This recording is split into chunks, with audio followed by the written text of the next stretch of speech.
Alan, it's Safer Gambling Week this week, and I know you've been involved with some of those initiatives in the past, so we'll probably touch on that. It would be wrong not to. But I'm a little bit more excited than normal because you're the first guest I've had who has both scored a goal at Highbury Stadium and starred in a football movie with a 6.8 rating on IMDb. And I personally thought you stole the show. But going back to before the Hollywood days, what is your first memory of sort of betting on sport that you could actually betting was a thing? I mean, the amount of people I bore to death with the Highbury story are turning off in their droves now. But if you are going to come to that, we'll mark that off with good warning on the timestamp. First memory of betting. I mean, I love these videos, and I have seen plenty of people say the same thing. And it's usually, you see your dad having a bet, and you sort of, what's going on here, kind of thing. Definitely Grand Nationals and that being on the TV, and that being the time where you would get involved and certainly have a look and be involved in having a bet.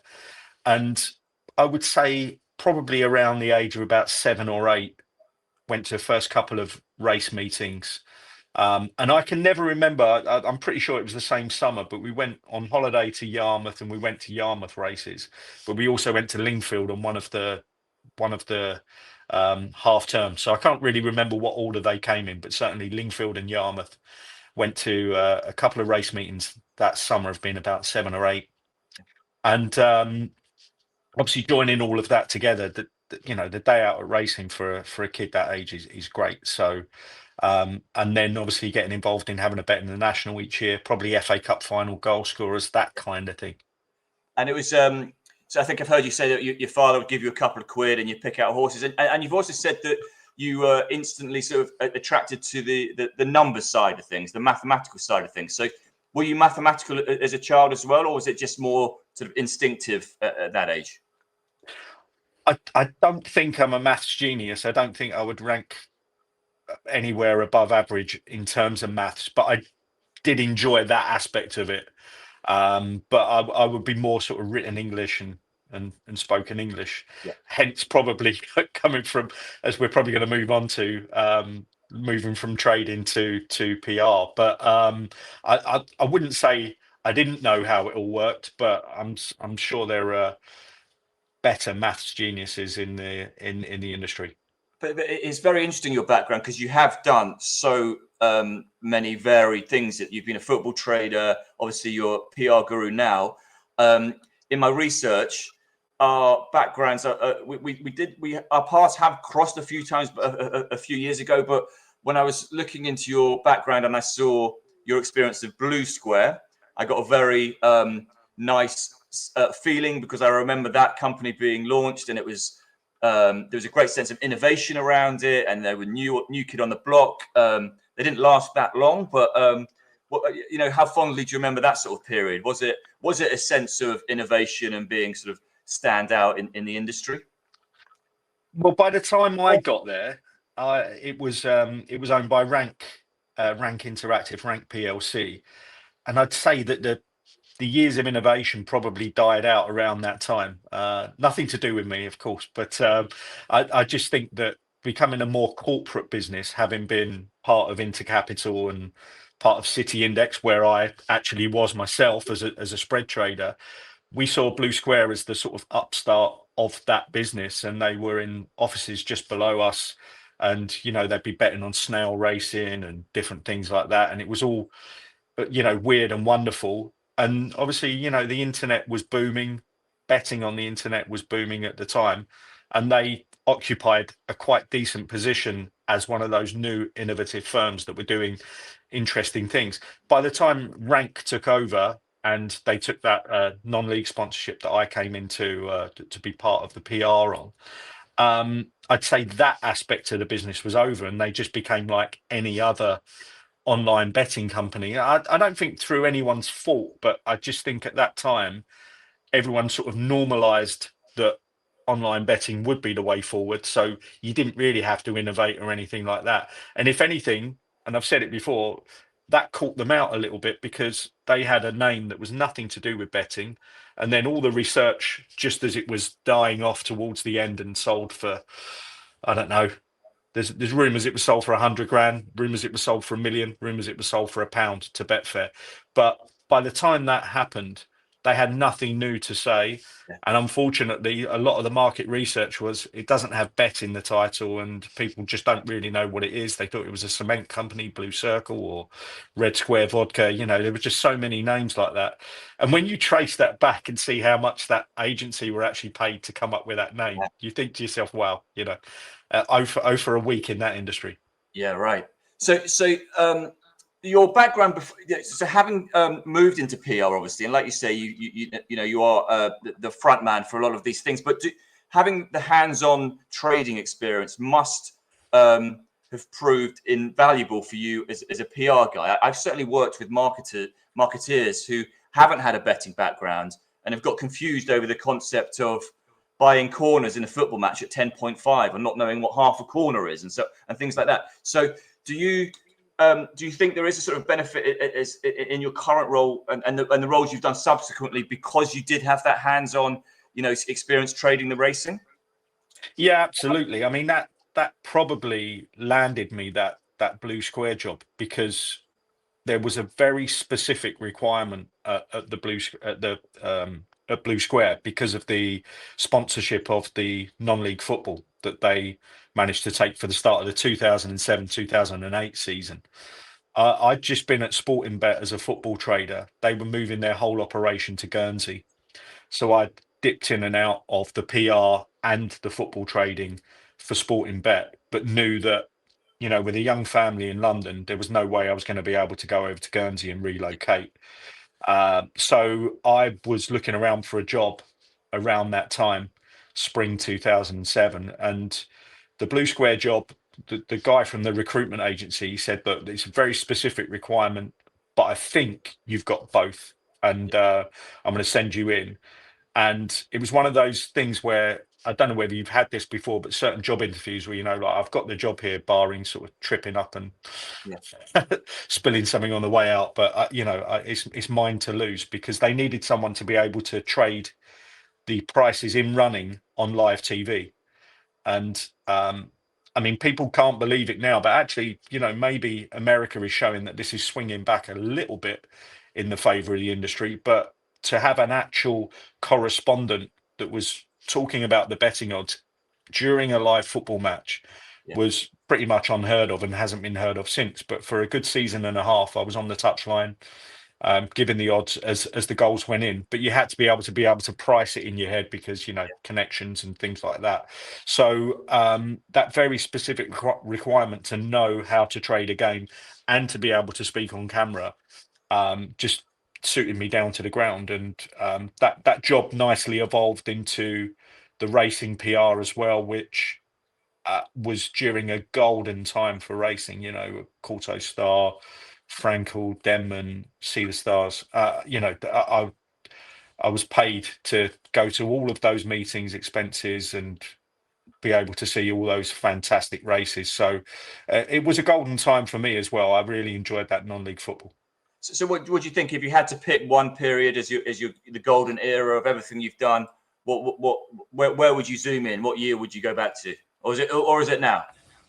Do you know what? I mean, you know, I don't know whether touch wood or anything like that, but I've been especially lucky that my job has always suited the lifestyle I've had at the time, and that non-league job was fantastic. But I was sort of traveling around the country, and then when they added the racing to it, I was, you know, at race meetings every weekend as well as non-league games for the live TV. But it was fantastic. You met amazing people, some contacts that have, you know, even speak to now and in touch with now. And that was a great time, a really good time. But equally, the time at Betway as they were kicking off in the UK and had all those amazing sponsorships, and it was a new, vibrant young company in Camden, and that was great as well. So I've been very lucky. My job has sort of suited me all the way through, even going back as far as City Index, my first job in the industry. If you want to talk, if you want to talk negative side, I didn't enjoy my time at Spreadex at all, but not to the extent of saying it didn't shape, where I am today. I think football managers always say they learn more from defeats. Well, Yeah. I certainly learned more from my time at Spreadex than anywhere else. Yeah. Okay. And so what do you do now?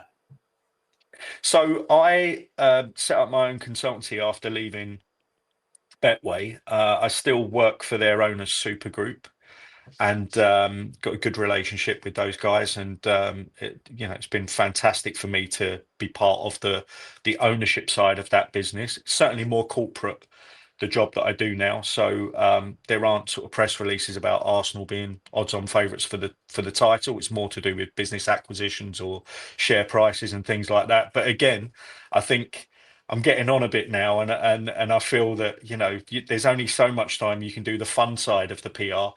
You really have got to sort of grow up and go into the sort of normalized corporate side of PR. So again, I've been fortunate enough that that's suited me in time of life as well. Brilliant. So on the betting side, do you have a sort of standout bet that you remember either recently or in your formative years that you've really sort of patted yourself on the back and thought you've done well with that one? This is time to get the trumpets out, isn't it? This one. Yeah, absolutely. It's a good question. The whole band, bring it all out. Yeah. Yeah, I mean, there is a funny industry story. I don't know whether it gets told with me in particularly good light in certain corners of the industry, but I had a fantastic time with my dad just watching racing and sort of growing up watching racing, and he was a good judge that didn't really get the mathematical side of things, and he knows a lot about racing. He's a good judge, but he would stake wrong, or he would do multiples when he should have done singles, things like that. But I remember him saying to me, Amberley House will win a Grand National. It just, I can see that it's an intelligent jumper. Obviously the stable have won nationals before, and he was just adamant that Amberley House would win a national. And unfortunately, Sporting Bet were the best price, and ethically, I went round to the racing traders and I said, look, you're going to see some money for this. My dad's not in big size, but every time he's got a spare 20 quid, he's probably going to just keep backing this £10 each way. And, I'm just letting you guys know, seeing as you are best price, that if you see Alger come up on the screen, that's my dad having a straight bet, but a square go. It's not me. And also, I think you should probably shorten the price, because I do agree with him that I think it's got a fantastic chance. And obviously, I backed it myself. And on the day, I think, did it go off 18-1? Possibly, Right. I think about 80, something like that. But he's on at big prices, and for the biggest win of his life. And as I say, he's not in big size at all. And Arsenal was supposed to be playing Manchester United at Villa Park in a semi-final, which I had tickets for as an Arsenal fan. And one of the guys on our trading desk, his mum was ill and he had to go there. And I said, look, you've done so much for me. I don't mind missing this semi-final and working, but I do probably need to shut myself away from the racing team at about 4 o'clock when this race goes off, because I'm cheering against like the worst position in the book, which, as you know from being on a trading desk, is absolute, the biggest no-no in the industry. Yeah. And I remember watching the race shut off in an office to the side of the trading team, and seeing that Amberley House was sort of tailed off, might stay on for a place, and actually going back to my desk and thinking, well, might stay on for a place here, but look, I've got, football matches to settle, halftime results to update. And then obviously, if you know the race in your head, he just plugs on, and then the front two jump out left at the canal turn, and he gets the ideal position under Graham Lee, and goes on to win the race. And I probably did give it more of a cheer than I should have done. And My brother actually works in the industry, and he went to work with somebody that was in the office at that time, and it wasn't told too favourably in the light of of my side of that. But I do have excuses that I wasn't even meant to be in the office that day. But that's a standout bet, mainly because I know my dad won the most he's ever won on that, and it was one of those judgment things where he said, no, I think this will be the winner in the national. So that's probably my favourite bet and my standout best winning bet. That experience of celebrating on a trading floor against the company position, my naivety when I joined a betting company, I was on the trading floor, and England were playing in a football tournament, and I was like, we're a bunch of guys all was cheering on England, and obviously we're all against England, and I couldn't get my head around, like, England was scoring and doing that, and I was like, this is so depressing. I couldn't get my head around. Oh no, you've got to be obviously cheering against what you've wanted to happen for your entire life, watching sport. I had no excuse because I'd been in the industry about 8 years by then. But what the funny thing is that when I worked in the spread betting industry at City Index, we were only sort of a partitioned office away from the financial traders that were obviously doing, FTSE 100 and all of that kind of spread betting that obviously still remains today. But during a big meeting like Cheltenham, they would always come to the windows or the partition of the office and watch our screens for any big race. Yeah. And the amount of times they cheer a favourite over the last fence at Cheltenham, and the racing trains like throw stuff at windows and stuff like that. So there was a lot of performative stuff going on like that. But I knew from a very early age that wasn't the done thing. But as I say, that Amberley House one did get the better of me. Yeah, phones getting thrown across the office and whatnot. It all. Yeah, I remember some of the reactions to bet results going the wrong way was it wasn't for the faint-hearted those days. So what about when you've that was the trumpet little session, but what about when you've just really been confident about something and got it wrong? This actually came up the other day because I think it was the start of the 2000-2001 season. I went to Sunderland last week with Arsenal, and the time I'd been there prior to that was a game, the start of that 2000-2001 season, where Patrick Vieira got sent off. Right. But the following week, there'd been a meeting with the referees where they'd said to be lenient. I think there was loads of red cards and yellow cards that weekend. The Vieira one was quite a soft one, if I remember rightly. And the debate all week was that the referees were going to soften their stance, and there'd been like some kind of almost briefing or leaking by the Premier League that the referees were actually going to be slightly more lenient. And the following weekend, there were so many lenient decisions that it obviously looked like that was going to occur. On the Monday, the first home game for Arsenal that season, they're at home against Liverpool. And the quote for bookings was 48.52 for that game. And I sold at 48. So Alan, just explain that to people who don't know the components for that spread market would be? 10 for a yellow, 25 for a red, maximum makeup for any players 35. Yeah. Now, I'd sold, and probably sold in a bigger size than I should have done at that age and at that wage range. But I was quite adamant that maybe 4 yellows would be about a normal outcome for that game. Unfortunately, there were 3 reds and about 7 yellows in the game, and I had pressed up at half time. No. And it was a hugely damaging amount. One where I had to go borrow some money, pay off because with spread betting, when you worked in spread betting, you were obviously FSA regulated, and you couldn't afford not to be paying your debts. Yeah.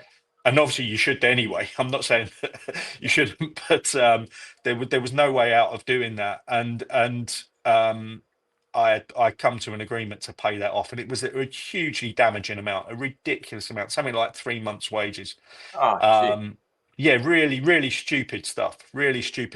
But again, as I said, like you learn more from. I think you learn more from things like that than you do from good things. Did that put an end? Did that put an end to your spread betting activity.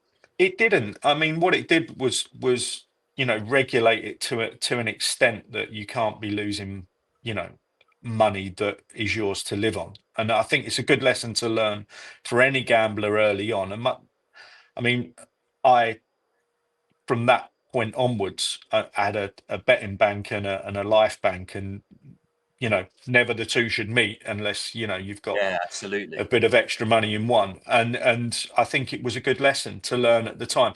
And in relative terms, at this age, it wouldn't have been a damaging amount, but it was at that time. It really was at that time. Well, And the most ridiculous thing is that the referee was Graham Pole. I ended up doing some content with him about 10 years later. And weirdly, if you go on the BBC now, there's like an archived story, which is like the old style of the BBC reports from that time. yeah.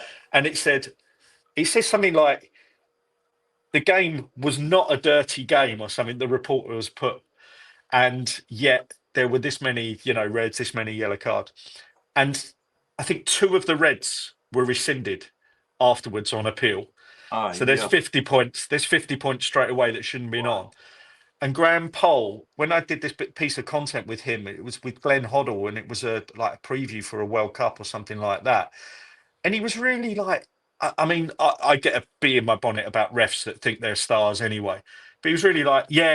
I was on show that night. It was like the total ego thing that you expect them to Wow. be like. Wow. He was Okay. exactly like that. And I was Yeah. like, well, I think I learned more of a lesson from that night, that it was good, net good. But that Yeah, right. those weeks and months, you absolutely Yeah. killed me by Well, showing off that night and well, giving out those reds that shouldn't have been. that's a great way of looking at it. Like the fee for that life lesson was an expensive life lesson, but it's paid its due over the years. And Totally. so Yeah. was there no stop loss? There was no maximum makeup. You had to take the hit. Had to take the hit, Yeah. and so you should, by the way. So you should. Like, That's I mean, if you're either being greedy or thinking you're too clever, this game will catch you out straight away, and that's what happened that night. And the press up at half time was baffling, really, because you could see Graham Pole was showing off, and I wow. haven't even got drink as an excuse, because some games you go to and have a beer or two. No, it was all done rationally, all done with sort of young exuberance and Got it. thinking you know best. It's a good lesson. It's a good lesson. Alan, I think that's the that's the top spot for the brutal bad beats that I've heard. That's a shocker. It's a combination of I think you can only get the toughest loss has to be a spread bet because of that unlimited downside. Yeah, totally. So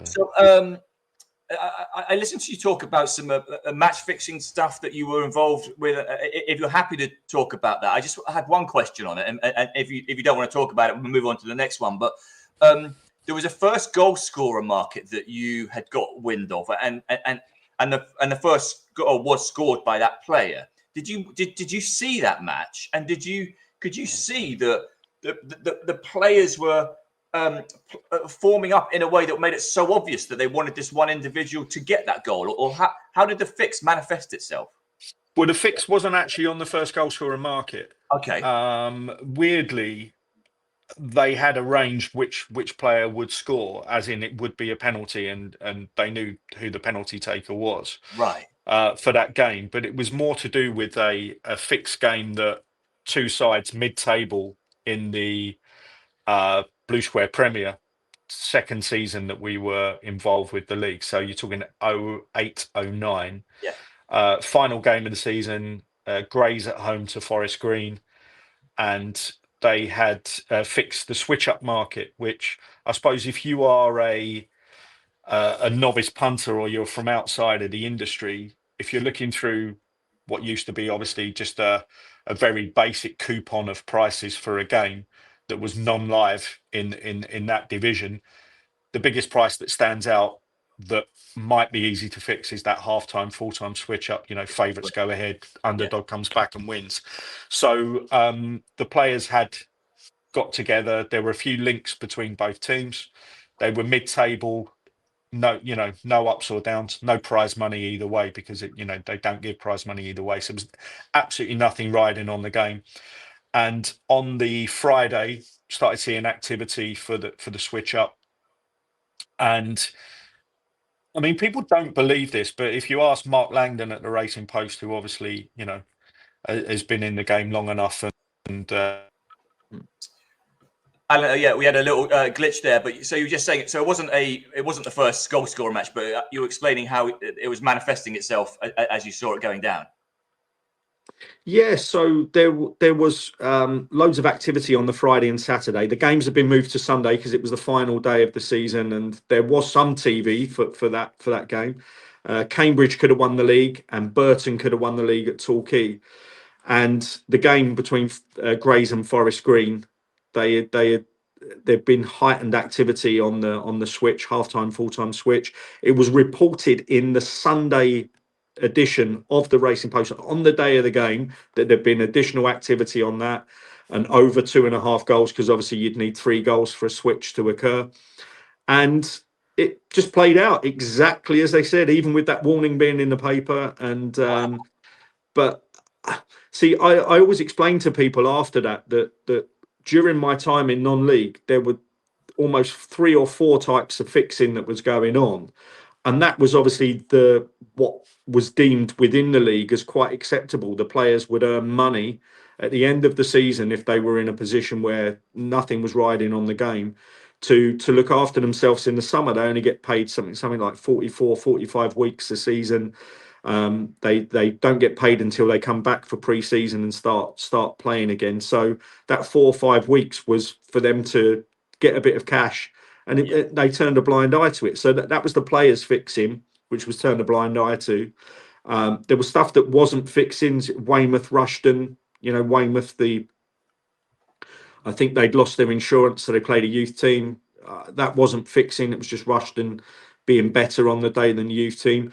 But the worst thing that happened was towards the end of my time working in non-league was the Blue Square South, the Conference South, where there's plenty of documented stuff now, and some of the stuff I've worked on, including a BBC podcast from one of the players that was controlling that, Moses Swabu. And I would encourage people to seek out his book Fixed, because it tells you the whole story. But at the time, I suspected something was going on because the maths just wasn't working out. You just couldn't see losses like that. It was as if people knew the results, and they did. We found out that they did, and for a good 2.5 seasons, you had nearly 12 teams, over half the teams in the division under control.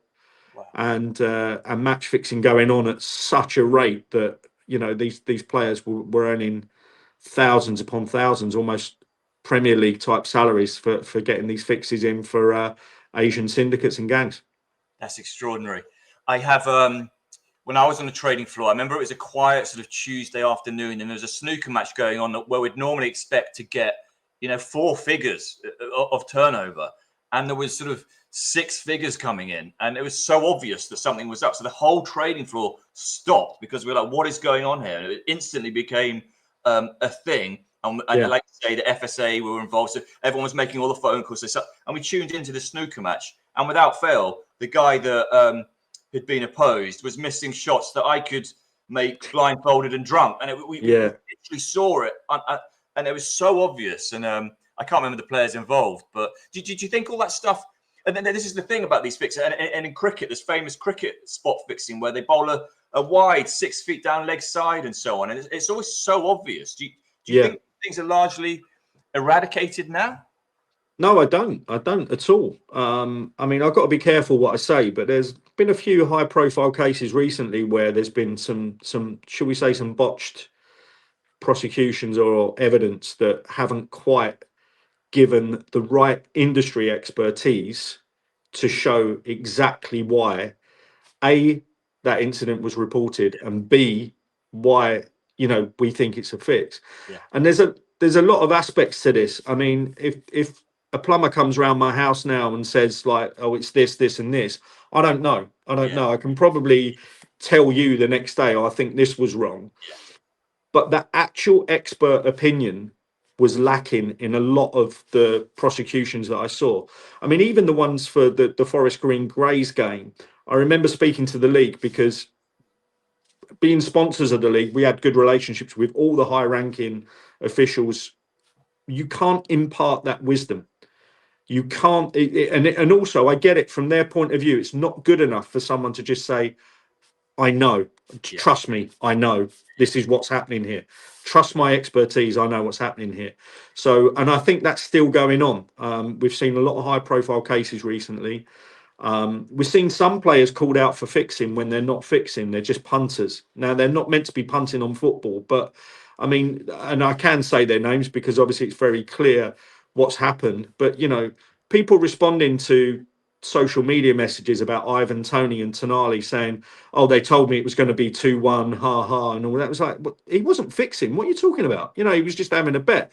He wasn't supposed to be having a bet, but he wasn't match fixing. You've got this completely wrong. And I think there is a public attitude where you won't get that dividing line between outright cheating and having a bet. And both are banned, and both are looked frowned upon quite rightly, because, you know, they're privileged to be playing the game. But Tonali and Toney aren't match fixing, and people need to know that. And that's sort of a big thing in their redemption of what's going on. Well, I think David Hay used to bet on his fights and tell everyone what he was going to do before his fights. And am I right in thinking that in some sports you can bet on yourself to do well, because that's not fixed? You can't fix that. You can't bet on yourself to do badly, obviously, because you can influence that. So I don't think there's anything, for me personally, I don't think there's anything wrong with a sportsman betting on themselves to do well, because they're trying to do that anyway.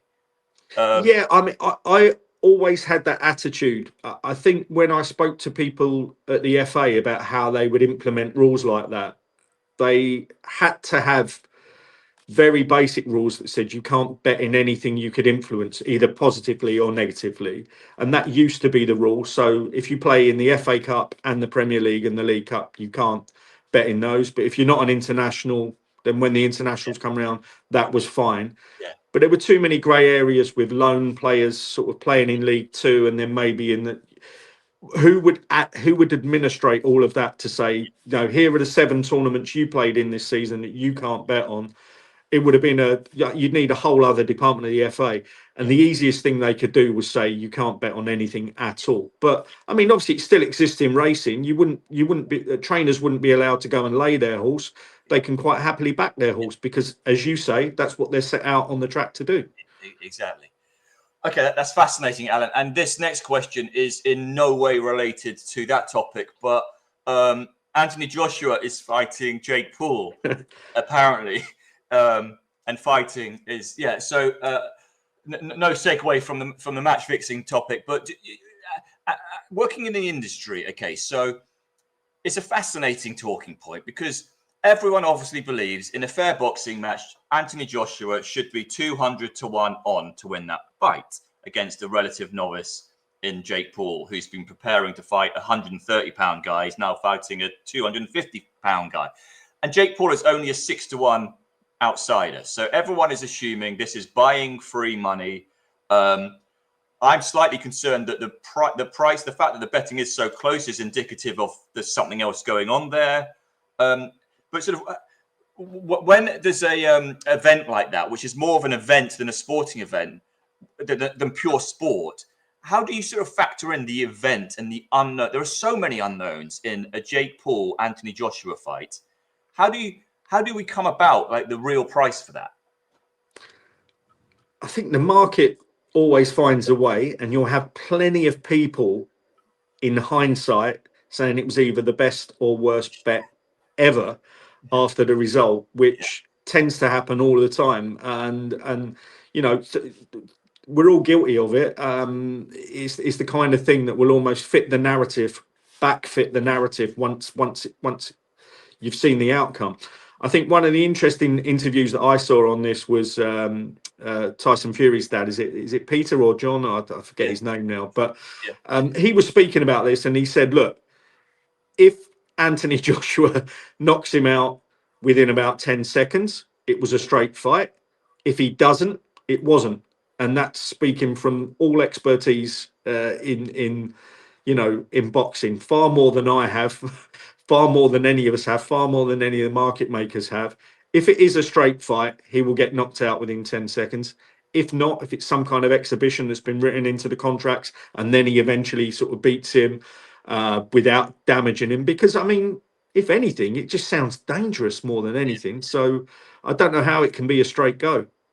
I think there's two things. I think it's either just a 2 week, what is it, a month of PR where they both get their names in the papers for a while, and then one of them gets an injury. That fight is that fight is cancelled. But they've all gained another 4 million social media followers, and then Joshua can fight Fury, and Jake Paul can do his exhibition stuff continue, and they don't even fight, and it's just a month's worth of pre-Christmas PR.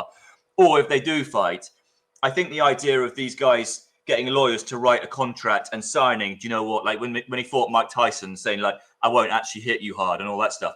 I don't think that's what happens. I think it's easy to have a social agreement just by a wink and a nod that, you know, we go, let's, you know, you and I could get in the ring and I'd say, right, Alan, let's really go for it. And you know, you're not going to, I think that is what happens in these things. You can just sort of say, so Joshua might go into that fight. And because Jake Paul is giving him 50 million or 100 million, that is the social contract. Okay, I'm not going to destroy you in 7 seconds because you're paying me so much. In return, I will take you the distance.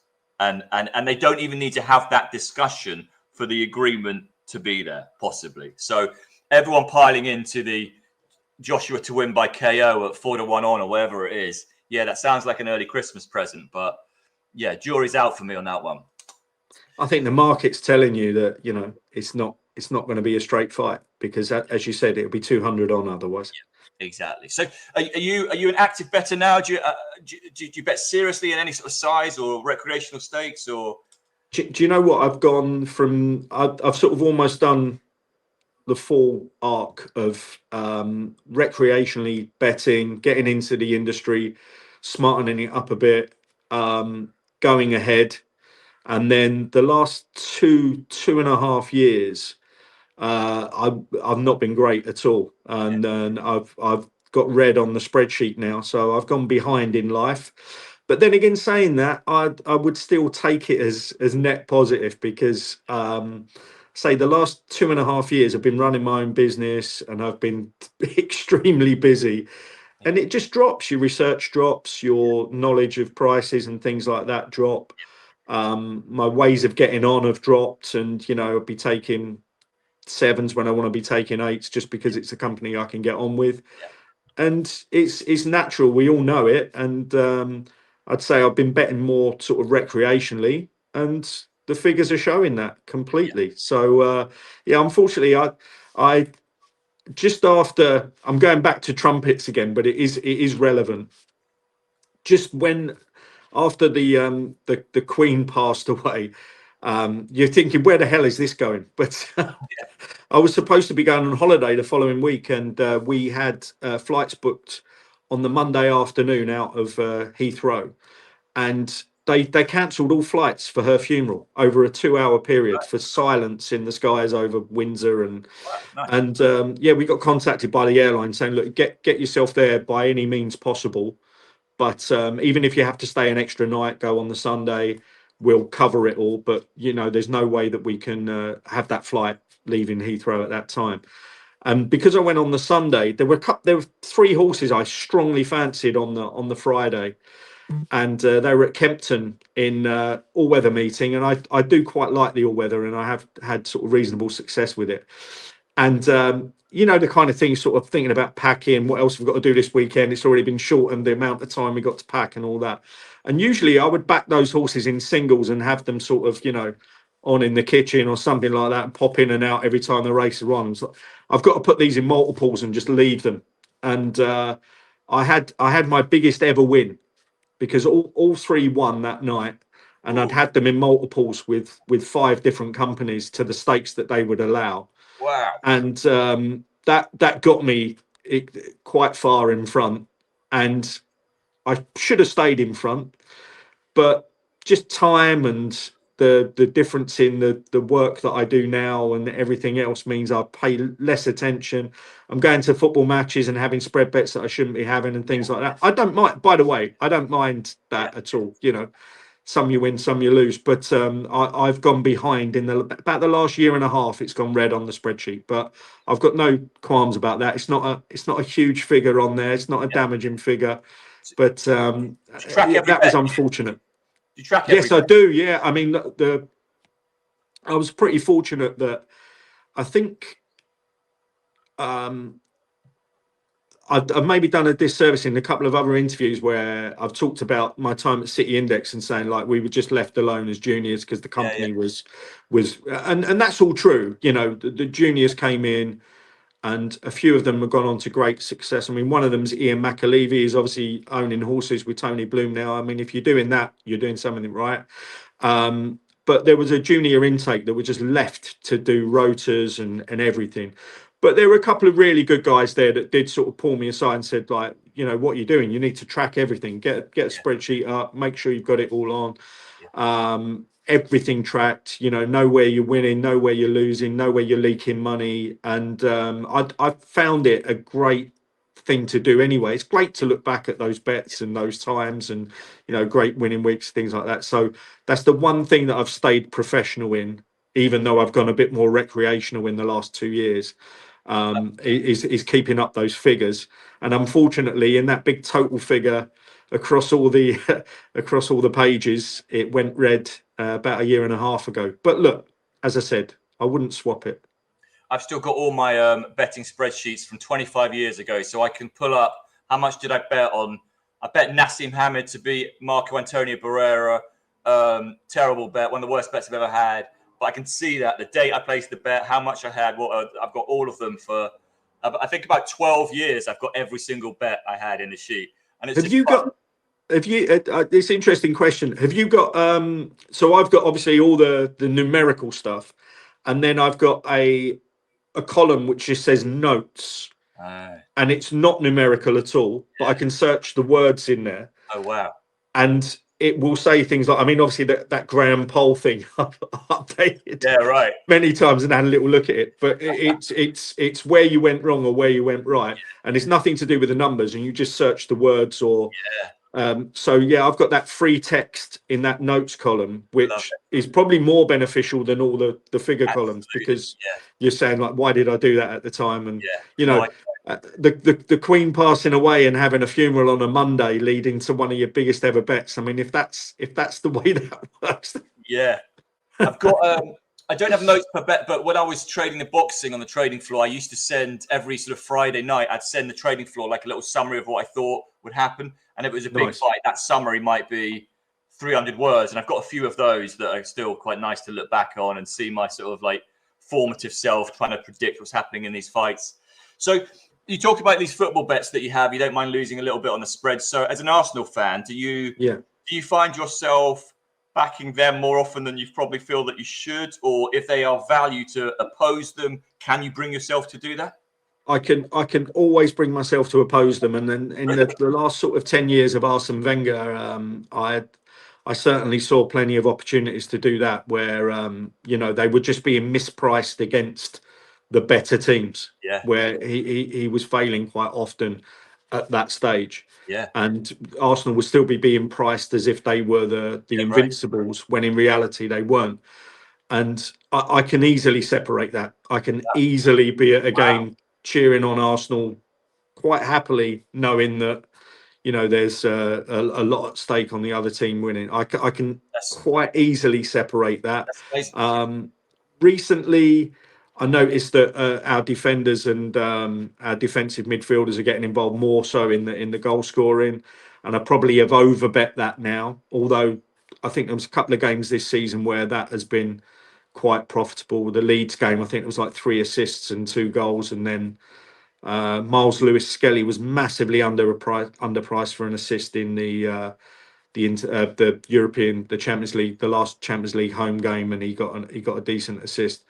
But yeah, I mean, they're much more recreational bets now in terms of just sort of enjoying the game. I mean, look, I wouldn't say they're muggy. You're not saying, oh, you know, we're 4-6 today, I think we're an absolute lump on. Not things like that. So they're all sort of, I think this goal scorer is a bit underpriced. I think that goal scorer is a bit overpriced. But in reality, I think they are much more recreational than they should be. But again, I say I'm a point in life where I can do that, so that's fine by me. I'm all for the recreational benefits of sports betting, rather than this sort of mythical professional gamblers. We're all going to make fortunes and retire early, and Yeah. you go through the whole gamut of all those levels. I massively admire people that go pro and do it as pros. I couldn't do it. I could not be staking. I thought about it and thought about the answer to this many times, and I don't have the makeup to be able to be saying, right, okay, this is salary money that you are actually betting here. So I just think your decision making needs to be so set and so analytical that it takes. I mean, this is the fun part of life that we've turned into a job. Yeah. And the other thing I would say is that if you're making a go of being a professional gambler, that is brilliant. I think it's probably one of the best things you could do and be successful at. But there are plenty of people that have been in this industry, and take myself out of it, but I used to remember being on a trading desk and people would be moaning about the people in marketing not understanding, and we've certainly talked about that. But a lot of those marketing professionals went on to go and get some really sort of high profile jobs that weighed them in with huge amounts of shares, huge amounts of high salaries. So those guys also played a game that didn't have any knowledge of the product, but also played a good game life-wise to go and get those roles and earn good money. So I see both sides of that. I really do. I think, Alan, correct me if I'm wrong, but I don't think you have to be a professional gambler, like all those traits that you mentioned. You do need a sprinkling of autism. I think that really helps. These people are slightly spectrumy behaviors to be able to do that stuff. And I think you're better. You need to turn up the autism, I think, for you to be able to sort of take that. You're too, I don't want to say normal, but you're too sort of, it requires that sort of mindset where you can just sort of be so focused on the analytical side and, cope with the variance and the huge sort of emotional roller coaster that could put people off. But, a little bit of the spectrum can certainly help with those types of personalities, I think. Yeah, I think you need a huge degree of patience. And look, I put my hands up. I don't think I'd be good enough. I just don't think I'd be good enough. I think that I'd probably sort of break even or just break profit if I really focused on the 2 or 3 markets and sports that I know. I think it would require a hell of a lot of luck to make a salary on it, because I just don't think I'd be good enough to do it. I don't think so.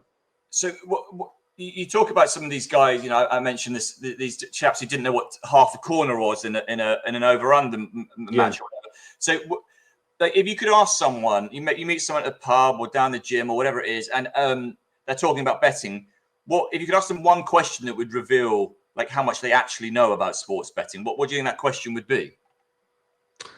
That's a really good question. It's a really tough question to answer, because I've seen a lot of people from the industry debating on LinkedIn as companies grow, as companies sort of list and become far more corporate, and it is a far more corporate industry now.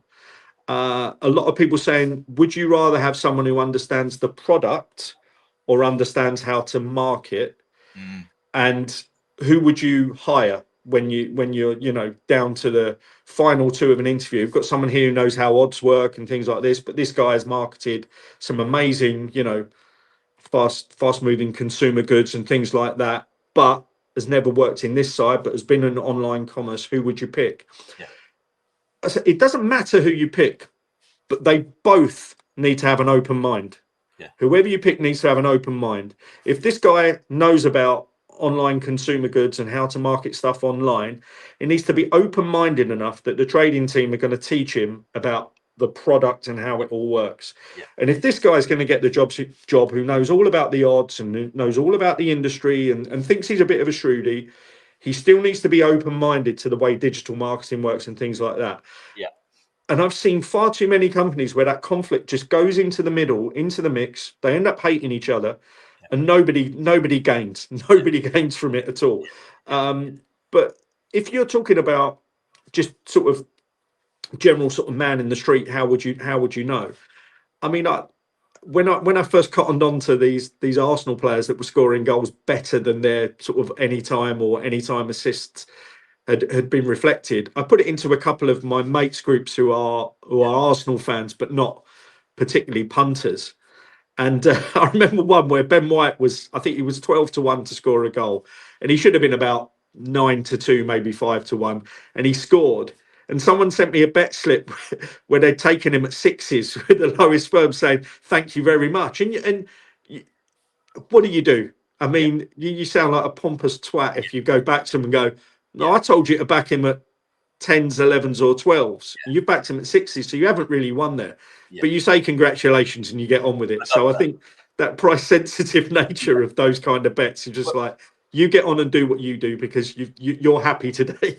It's brilliant. But I love that thing you said as well about sort of explaining the concept of why betting can be appealing. I think you gave an example of, let's say it's me against Tiger Woods in a game of golf. No, that isn't a good enough example. Something that's a mismatch, but you're saying, right, however big the mismatch is, if I would offer you $1 million to 1, you'd bet on the underdog, right? And everyone in your conversation was saying, yeah, I'd bet that. And you said, right. So what about if I offered you 100,000 to 1? Yeah, I'd still bet that. And then you kept taking them down into a point where you were like, okay, what about 6 to 1? Would you back them now? And they go, no.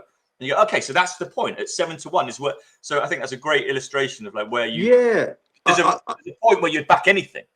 Yeah, that was the Football Ramble safer gambling video that I did 2-3 years ago. And the guys, I mean, I hadn't met the guys before that because they were purely in a commercial relationship with Betway, doing, you know, things like, you know, who's going to win at the weekend and, you know, all to do with the prices. And they said, look, we need a different voice on this, which is to come in and do a safer gambling video. I've put it on my LinkedIn this week because I think it's still relevant. And they asked me, how do pros decide when a price is value? And I thought, over time, having had to explain this, you know, at family parties and things like that, the best way to explain it is by doing that. You take it to extremes, you boil it down, and then you say, well, that pro just knows that he knows where that line is a bit better than you. And that's why. I always remember, and I'm not speaking out of school again here, but I remember Tony Bloom used to bet with City Index back in the day. And I remember West Ham were playing Man U, and they were playing them in the league and they were playing them in the cup, and it was the same season. And I think they won the cup game, lost the league game, or the other way around. And he got them the right way round both times, and I got them the wrong way round both times. And I just thought, how? Same team, same everything. You've noticed the difference in the thing, and that's when you know you're not good enough. And sometimes that hurts because you think to yourself, I've watched football all my life. I should know. I know about odds. I know about things like that. And that's when you sort of take your hat off and go, you were the right side of that both times. I was the wrong side of it both times. And there are levels to this game, and stay in your lane kind of thing. As I say, I prefer the ones where you lose and you take a lesson from it. So I don't mind coming out of my lane, and I will still. So there are certain things that I think I've got a good opinion on. I'll watch a game of rugby union, and I can't name. I watch New Zealand play England or Scotland or something, and I can't name a single player on that pitch. But before I look at the odds, because I want to have a bet, because I'll price it up in my head. I'll still say, I still say, I think New Zealand should be a 15-point favourite against Scotland or whatever it is, and I'll look at the odds. And if it's different, I'll have a bet. And I'm like, that's based on nothing. I know nothing about this sport apart from what I feel I should be expecting. And so what about there are I think on your Twitter bio you talk about being a pedant about the word favourite. What do you mean by that? Oh, I mean, it's crept in. I added it actually because someone said that this is defining your personality online. It's a real pet hate of mine. A lot of punditry has moved into the area. Instead of saying who is your tip for the title or who do you think will win the title, a lot of punditry has moved into the area of saying who's your favourite. Yeah. And there was a particular one the other day where Paul Scholes was saying Arsenal aren't my favourites for the league. I'm like, well, what do you mean? You're not offering a book, you know. And if you were, by the way, if they're not your favourites, can I have your price? Because, you know, I think they were 3 on at the time, which I thought was too short, by the way. And it has bounced back to a bit of normality now after the draw at Sunderland. But, I mean, they're not your favourite. Yeah. They're not your tip either. And that's the big difference. You're not offering a price. The price is decided. It is factual. Yeah.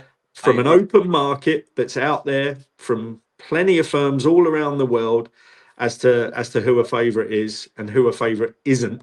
So, Alan, and I have been following up a few like tipsters who saying, you know, they're not my favourites, and it's a bit of pedantry, but I also think it is quite important because people it's seeping into people's everyday chat.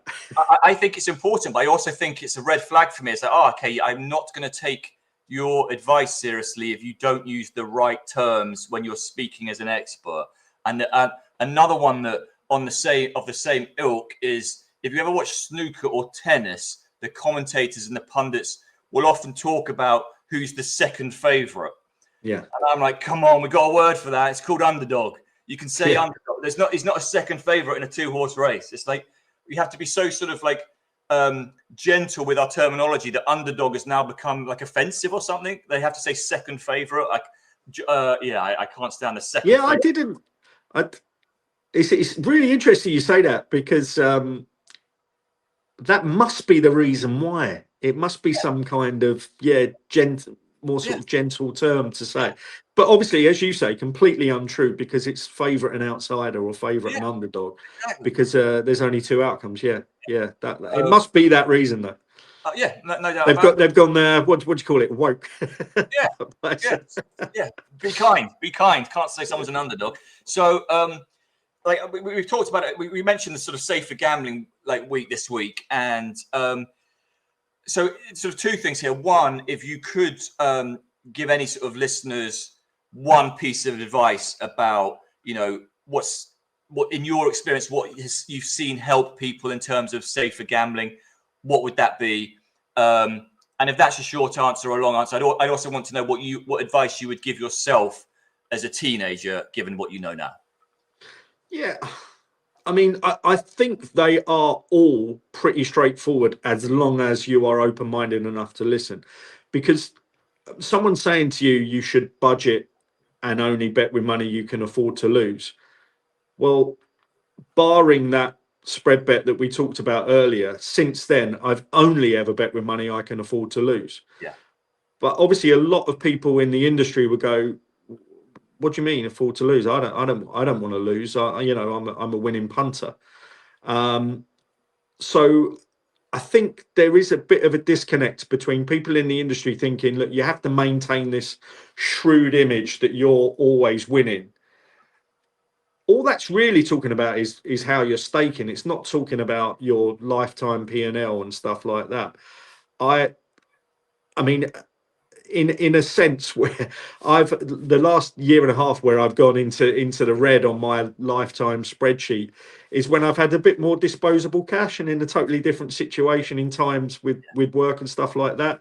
So maybe that has seeped in. Maybe there's a bit more disposable cash in the bank to have more stupid bets than I normally would. But they're all based on, you know, the normal budgetary advice you'd give to someone, especially after I think if you lose big early, like I did on that spread bet, it's a tremendous lesson. As I say, it's net positive over time, because I have 2 banks now and they do not touch each other.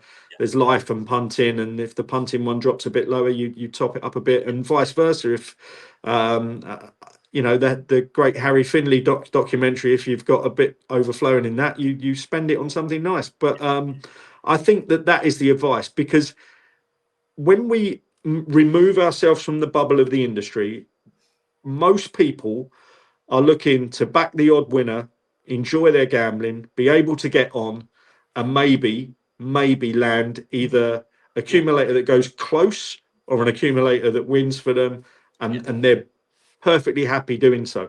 So our advice to people like that should be, don't cross the streams of your money. Make sure you're betting with what you can afford to lose.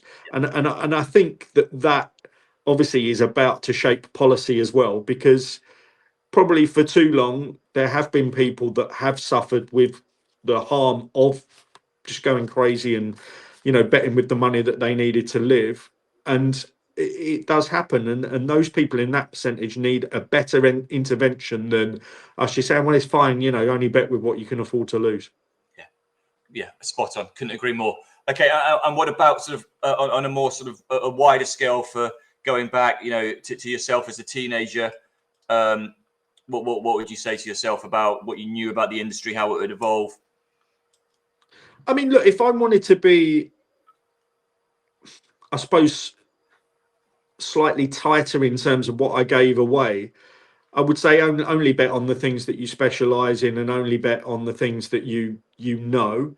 But then, I mean, I've had plenty of joy. I mean, I know nothing about golf other than the fact I love to watch all the majors and the Ryder Cup and the big events. And yeah, I will have a bet on those. But I mean, if you wanted to be a bit tighter and a bit more sort of shored up with the spreadsheet, not showing a bit of red, you would delete all of those. But I've had plenty of joy from winning golf bets and losing golf bets that it wouldn't matter. I mean, it's a leisure pursuit. I mean, look, I am minus 5 figures on Oasis concerts this year, even though I was on the guest list for a few of them, but some of them I did sort of pay to upgrade myself or pay for hotels and travel and things like that. I'm minus 5 figures. I had the best summer I've ever had. Brilliant. So where's the value? Where's the value? Yeah, love that. Yeah, okay. So you have good seats? Well, luckily, I know Liam's girlfriend pretty well, so I did do the normal thing, which was to get all the devices out that morning they went on sale, and got absolutely nowhere. Yeah. And then I thought, well, I can't pester the people I know because they're getting pestered left, right, and centre. But eventually, I got sent a nice email, which probably was from not pestering them, which said, in the summer we'll allocate you these, and I got cost price at most places, and in Cardiff we were on the friends and family thing, which was just like the first night to be on that friends and family podium with what was going on that night. It was just unbelievable. And then the Manchester one was great because we were on Liam's guest list that night. And I mean, just turning up at if someone had said to me, when I was a teenager following them around and sort of in my early 20s going to all these Oasis concerts, in your sort of 48th, 49th year, you will turn up at a place in Manchester and say Liam's guest list. So that's enough for me. I'll take that. But it was a great summer. Yeah, it was really, really good, like positions and seats and standing areas at all the concerts. And I managed to go to 10 of them in the end. I got a bit greedy with that email that I got sent. But look, it's amazing. And at each concert, I managed to bring different people and different friends, and it was everyone was a new experience. And as I say, look, I've done. I mean, if someone was saying if there was some government scheme for responsible concert going, they might look at my outlay, even though I had some sort of favourable connections, and still say I've still done 5 figures this summer. And I wouldn't swap it for the world. You can apply that to so many things that we treat ourselves to. Of course. Handbags, trainers, cars, food, whatever it is. It's like, oh yeah, that's not responsible, but it's my money. I'll spend it how I want to spend it. Thanks very much. Yeah, I think, look, as I say, my punting's gone into the red in about the last year and a half, but it's not a problem. So we're going to wrap up in a minute. I usually ask people about books and movies to recommend, but I think we're obviously going to recommend the Bromley Boys. Where can we see that? I don't know where it's available now. It was on Netflix for a while. It might still be on Netflix. It was on Sky Movies with a higher rating than Godfather 2. So who on earth thought of that algorithm? That's you and your Oasis mates tapping away every day. I couldn't believe it. I was like, no, surely Godfather 2 should be more than 4.5, and Bromley Boys shouldn't be 5. Right. Probably only like 2 votes or something like that. But I'm disappointed that you haven't done the PR yourself. It's literally free on YouTube. Is it really? It really is, yeah. Well, it's. I mean, unfortunately, it must have sunk to such a level that you can just get it for nothing. So if I wasn't on royalties at all, so don't worry about that. If people are watching, I think they can go to 33 minutes in and you steal the show. It is fantastic stuff. Was that It one was- take? Do you know what? It was only 2 because of the angles, but Yeah. luckily I'd managed to do both first time. Some really, really nice, generous people on set that were giving advice, and sort of acting with people that have been in great comedies. You got Ewan, who sadly passed away, but from The Office, you know, he was there with me. Big Keith from The Office, Jamie right. Foreman, who's obviously been in EastEnders and you know, a few of the decent sort of British gritty films from back in the day. And you're in their world and you're going in, and you know, you're not an actor, and they're like, no, you see that line you got there, I would deliver it like this, and I would do it, you know, and the advice and generosity, and then to nail it both times, like first go.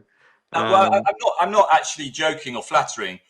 You're really good in it. I mean, it's a couple of minutes, but there's absolutely nothing wrong with your performance. So good on you. Maybe I should have given it a go. And, Still time. So the Thank you, final- though. Thank All you. right, brilliant. I'm going to watch it in full. And the other final question is, now I've had criticism because some of my guests previously have tried to sort of hedge off this bet. And I don't know if you've seen some of these chats before, but I say to you, my guest, right, I'm going to offer you the toss of a coin. It's a fair coin. I'm giving you 5-1 odds.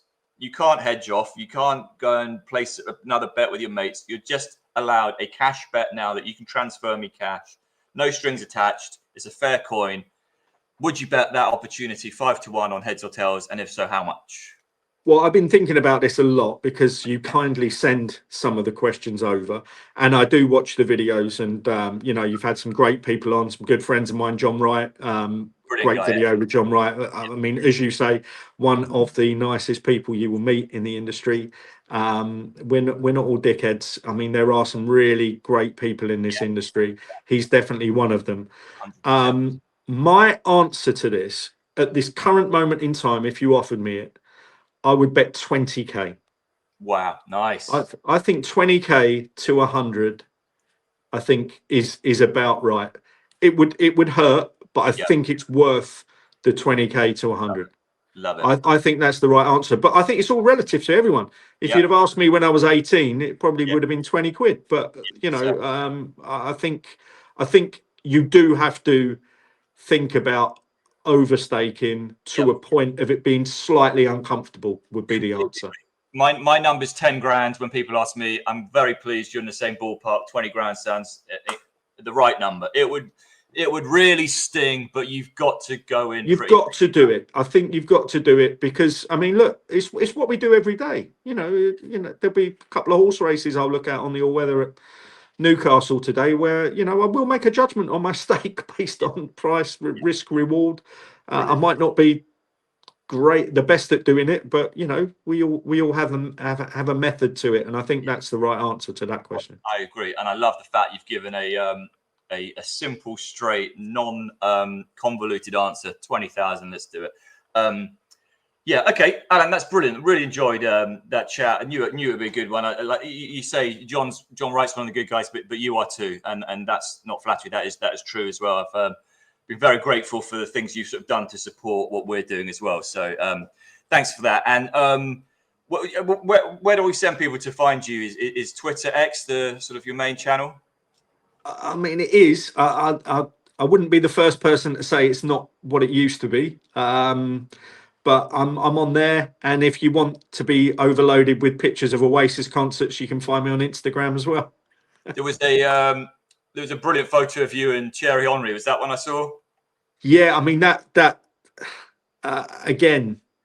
I mean, sometimes you really have to pinch yourself, and I've said like all along. Again, this is why I don't mind that red little mark at the end of the betting spreadsheet, because you know, life-wise, being in this game has been incredible, and it's allowed me to do many things that I never thought I would do.